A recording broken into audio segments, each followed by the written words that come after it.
to come because we sort of did this fairly quickly, organised the day. What I'd like to talk about firstly, and this came about from watching when the motion passed, the various comments of the members, and I thought some of the issues needed to be addressed before I actually go into why the memorial is important and why Day of Recognition is important and some of the practical measures. So what the apology was for and who it was for. I'd like to start by saying, as a society, we need to learn the lessons of forced adoption. To do this, we need to know what was apologised for and who the apology was to. This is very important because many mothers, and I'm here to speak primarily on behalf of mothers, are being re-traumatised by the current promotion of adoption by movie stars and the linkage now made with it and child protection. Additionally, it is disturbing that a caveat is given whenever our apology is mentioned. For instance, the apology is often prefaced by stating that adoption for many was a wonderful experience and is an important tool for child safety. The apology was not given to those who had a wonderful experience. It was for a traumatised minority that still suffer today. Further, I would like to put it on the record, we did not have our children removed because of abuse, but because we were unwed. Adoption in the 1970s was not promoted as a child protection measure, but rather that it was in the child's best interests to be brought up by a white married couple. We were apologised to because our newborns were brutally and forcibly taken and hidden from us under a cloak of secrecy. We had no rights and were made invisible by policy, practices and legislation. This is the adoption that we know. Therefore, I would like us to rethink the use of a word that has such painful connotations. If the separation of a child from its family is necessary for its safety, then maybe other words could be substituted for adoption, such as permanent guardianship. I don't think open adoption does it. Adoption's got too many painful linkages for us and it's very easy for the pro-adoption lobby then to throw us all in the same basket and say, which I'll go further on, oh, we can't tarnish adoption. And then ordinary broader society is supposed to learn the lessons of this, then thinks that, well, maybe we had our babies taken because we were abusive, which is absolutely not the truth. Using a term like permanent guardianship, this would help to distinguish current child placement practice and legislation from that of the era of past forced adoption. Even the term forced adoption needs to be understood more broadly. I suggest that many people perceive it as an institution that had the child's best interests at heart and was a decision made by a young mother and her family after reflection on other options and because of an intolerant society. And that's the line that people like Dr. Jeremy Samet from the Centre of Independent Studies pushes. This narrative does not reflect the phenomena of forced adoption experienced by hundreds of thousands of Australians.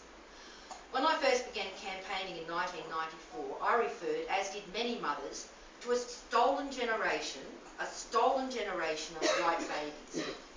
I did not want our experience to be reduced to a debate about the pros and cons of adoption.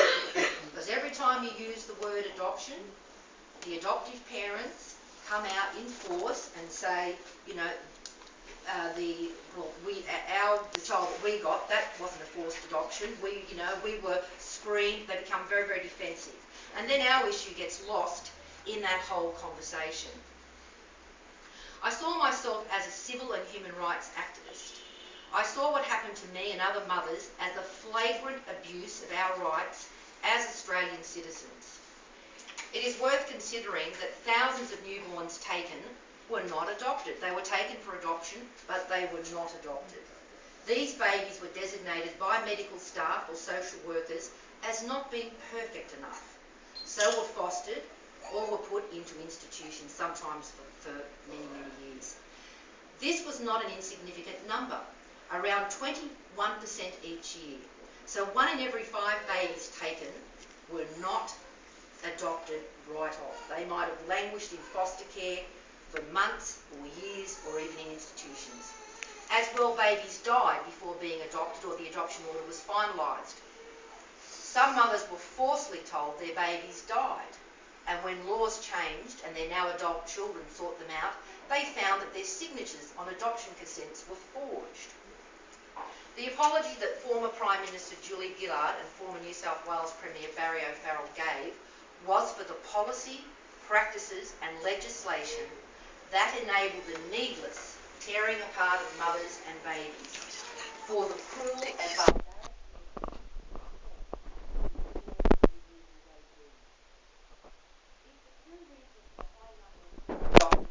known or misapplied, then adequate social structures cannot be put in place to ensure that it never happens again. For instance, social mores is often cited as the reason babies were taken, and this was true when the members got up to move the motion. But this is not true.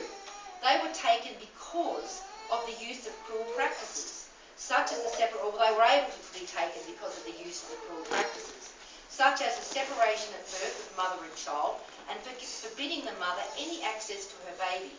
This effectively traumatised the mother into silence. These practices were not known by broader society, but purposely hidden. The media was used as a tool of deception. Newspaper articles reported that our babies were unwanted.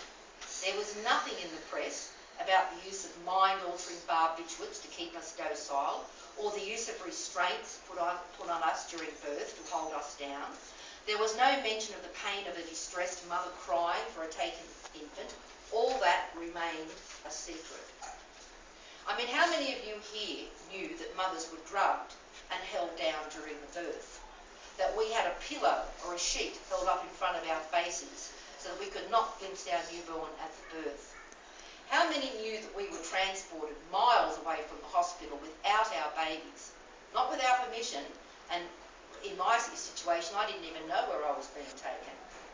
Where we were continued to be stupefied with drugs, and not just Valium, but we were given sodium amytal, sodium pentobarbital, chloral hydrate.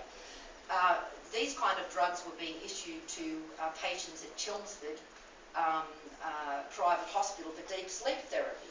So these weren't ordinary, sedating drugs. How many of you know that we were not allowed to leave the hospital until forced to sign an adoption consent? And if we did try to leave, we were threatened with police action. The social mores argument is a ploy to shift blame from the culpable. The abuses that happened to us did not stop because society, from one year to the next, became more tolerant, which is basically what happened. In 1971 to 72, nearly 10,000 babies were taken, healthy babies taken from their babies, when we had a population of 13 million.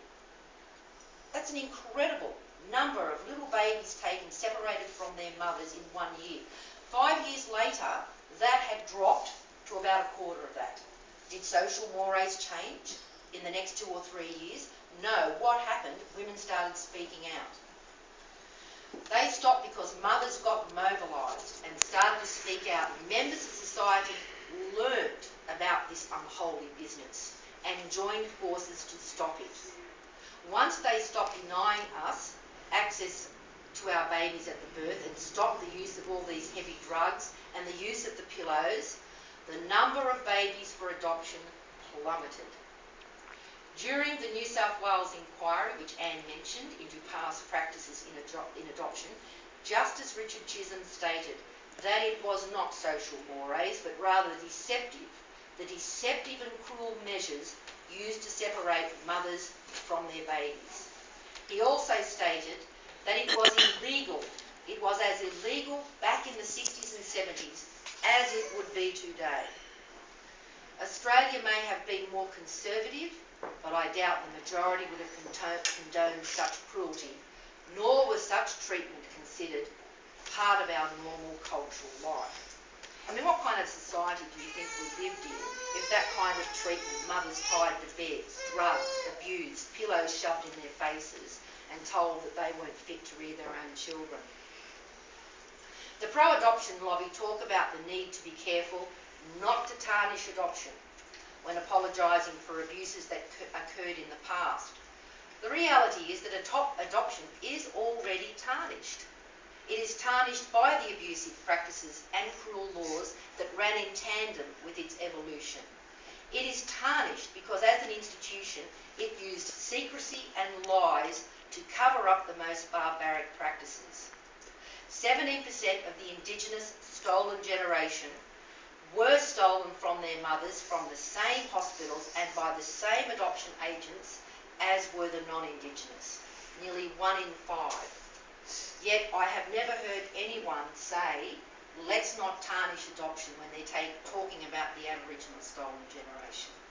It's insulting. So it is important that language and terminology, it should be, as a practical measure, it should be right.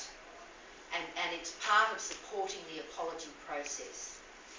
And it's practical measures that I want to speak about next. The apology is only the first step. The formal expression of regret through an apology offered by the state to those it has harmed is only the beginning of the journey. New South Wales has taken this first step. However, an apology cannot sit in a vacuum. It must be followed by practical measures, otherwise it's meaningless. If our apology is not put into a context of learning from past mistakes, if it is not appropriately remembered and reflected upon so everyone truly understands what happened and how survivors of forced adoption suffered, then it can actually cause more harm than good. After an apology, the expectation of individuals wronged is that it is followed by something practical that makes it tangible. So it is not perceived as an empty gesture, but one that is genuine and heartfelt. It is expected that measures be put in place to ease the pain felt, which for some has been for 40 or 50 years of their life. Pain caused not by any wrong that we committed, but by an oppressive state apparatus.